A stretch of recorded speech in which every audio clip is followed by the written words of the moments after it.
One of the world's most dangerous natural disasters is volcanoes. These seemingly calm mountains are like ticking time bombs, with scientists trying to predict their next eruption. One of the largest supervolcanoes, the Yellowstone Caldera, last erupted almost 640,000 years ago, but its next eruption might be soon and it may split the Earth apart. Welcome to our channel, Nature Unraveled. In this video, we'll be taking a look at a supervolcano that shaped the Earth with its eruptions. It was quite literally earth-shattering, and its next eruption might be sooner than we think. Stay tuned to learn how the Yellowstone Caldera erupting will change the world. Volcanoes are a destructive force of nature, and it goes without saying that every eruption in history has helped shape the Earth into what it is today. Volcanoes erupt when the hot spot below the Earth's surface accumulates magma. Eventually, this magma becomes so hot it creates a crack on the Earth's surface and erupts. Repeated eruptions over thousands of years also cause volcanoes to get bigger. The movement of tectonic plates at junctions also plays a big part. Volcanoes are formed when the plates meet and the magma erupts from the Earth. Once it cools in the solid rock over the course of several eruptions, it leaves behind its trademark conical structure. Certain hotspots are known for creating gigantic volcanoes, and volcanic islands like Hawaii and Iceland. And nestled at Yellowstone in Wyoming over a dangerous hotspot is the Yellowstone Caldera. Stay tuned to learn about its shocking discovery made by scientists that might threaten the Earth. Yellowstone National Park is America's first national park with a long list of unique features. It's often thought to be the world's first park, and it's no surprise as it was established back in 1872. It's spread over exactly 8,983 kilometers and goes well into Idaho and Montana. The park has historical and geographical importance with a particularly diverse array of flora and fauna. Over 1,700 species of trees and plants are native to it, and it houses almost 60 species of mammals. One of Yellowstone's trademark is the grizzly bear and bison. But what keeps many coming back is the incomparable geothermal features, like hot springs and fumaroles. To give you an idea, over half of the world's geysers are located in Yellowstone. They're formed because of the heat from the Yellowstone hotspot, which also powers one of the world's 20 supervolcanoes, the Yellowstone Caldera. With an 8 on the Volcanic Explosivity Index, which happens to be the highest, the Yellowstone Caldera cuts a massive figure across the park. A caldera is created when a volcano collapses in on itself following an eruption. The Yellowstone Depression is particularly extensive. The hotspot that fuels the volcano runs over 5 miles deep and has been the reason for countless eruptions over 16.5 million years.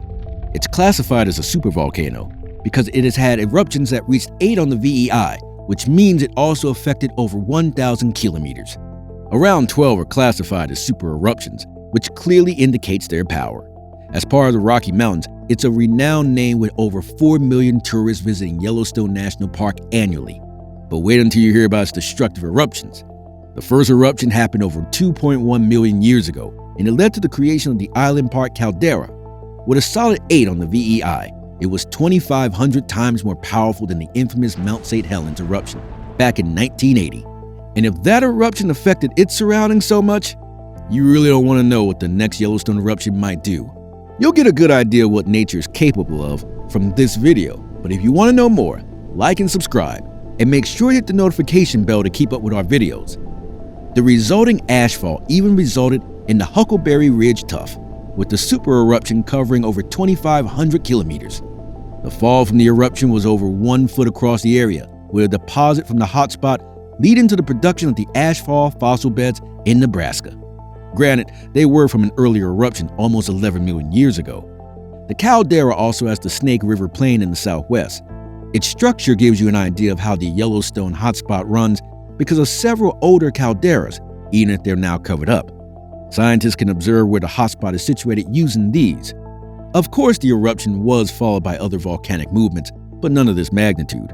It completely altered the surrounding topography, but the next super eruption came almost 800,000 years later, and it would once again change Yellowstone completely with several new structures. The second of Yellowstone's 3 most recent eruptions came almost 1.3 million years ago, clocking around 8 on the VEI. Another super eruption inevitably led to structural changes at Yellowstone, with the area covering at least 280 kilometers. The last eruption was 640,000 years ago, which gives us a dangerous time frame. Again, the eruption was just one of the 12 super eruptions thought to have originated from the Yellowstone Caldera. but it would again lie dormant for exactly 660,000 years before erupting yet again. To give you an idea, this was 1,000 times larger in terms of effect than the ones on Mount St. Helens. While it may not be comparable to the first eruption, it still gives you an idea of how deadly it was. It might not have reached less area than its predecessor, but it doesn't mean it was any less prominent. It led to the creation of Henry's Fort Caldera, nestled inside the bigger island park. The resulting ashfall also produced the Mesa Falls Tuff. The next factor we're about to reveal about the Caldera's eruptions will blow your mind, especially considering the time between them.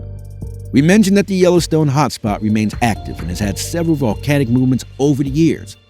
There have been smaller stream outbursts, but a major event when lava actually flowed down was almost 70,000 years ago.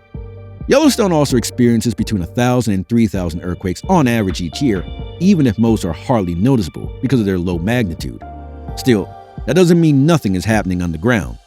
Yellowstone's main eruptions are also why it's a constant source of obsidian, a volcanic rock formed when lava cools rapidly, so there are no crystals. The result is something of black glass, which can be cut into a very sharp tool. With the mountain itself moving and causing concern for scientists, no one's sure it might burst one day. Recording information about the Yellowstone Caldera first started in 1923, and observations proved that the volcano had moved around 25 centimeters between 2004 and 2009. It subsided in 2010, which made scientists concerned about handling everything in case the volcano erupted, and the White Lake GPS station recording vertical movement of around 27 centimeters in 2010 didn't help calm their nerves. Dr. Steve Anderson of the University of Northern Colorado insisted that if the Yellowstone volcano started shaking tomorrow, we would have no way to know what to expect, other than the fact that it will destroy each and everything in its path, leaving nothing but destruction in its wake. The constant earthquakes causes magma to accumulate faster, which inevitably increases the chances of an eruption. And the question is, how could it be handled? Is there even anything that can be done to prepare if the volcano does erupt? Apart from the environmental repercussions, there's harm to the entire ecosystem, not to mention the loss of life. There's a world of problems, even if it seems interesting on paper. If we look at the past 16.5 million years, Yellowstone has 15 to 20 calderas. Every eruption results in devastating effects, and the eruption itself means deposits of hot ash, flowing lava, and lethal gas. Protection is impossible, since even if the lava doesn't reach an area, ash can. While modern technology has changed, one example is the city of Pompeii, which was buried under ash. This gives you an idea of how terrifying a volcanic eruption is. If a fourth eruption does happen, it might mean the end of the world as we know it, as a single super eruption would cause a chain reaction and affect the global climate for years, if not decades. The ash and lethal gases mean devastation for the environment and the loss of several species, many of which are native to Yellowstone. The pyroclastic flow is also next to impossible to block, especially when we consider that we're talking about something on such a large scale. Pyroclastic flows are rapid currents of hot, dry rocks and dangerous gases. They can't be stopped, especially considering the gases are lethal. Even if we set environmental implications aside, countless human lives will be affected. A volcanic disaster is something most aren't prepared for, especially since natural disasters like earthquakes or tornadoes are most common. If we compare the Yellowstone explosions to other volcanic eruptions in recent years, we'll see the sheer scale of the sleeping giant. The Mount St. Helens explosion only covered around 1 kilometer compared to the 1,000 kilometer from Yellowstone's most recent eruption.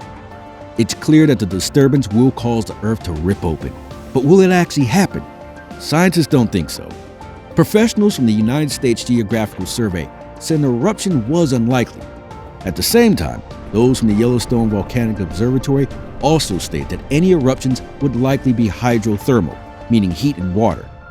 So it looks like we can relax, since the Yellowstone Caldera will lie dormant with no signs of erupting anytime soon. But one thing's for sure, it's a sight to behold. If you enjoyed this video, please give it a thumbs up and leave a comment. We'd love to hear your thoughts and feedback, and don't forget to subscribe to our channel for more valuable content like this. Hit the subscribe button and turn on notifications so you never miss a video. Thanks for watching.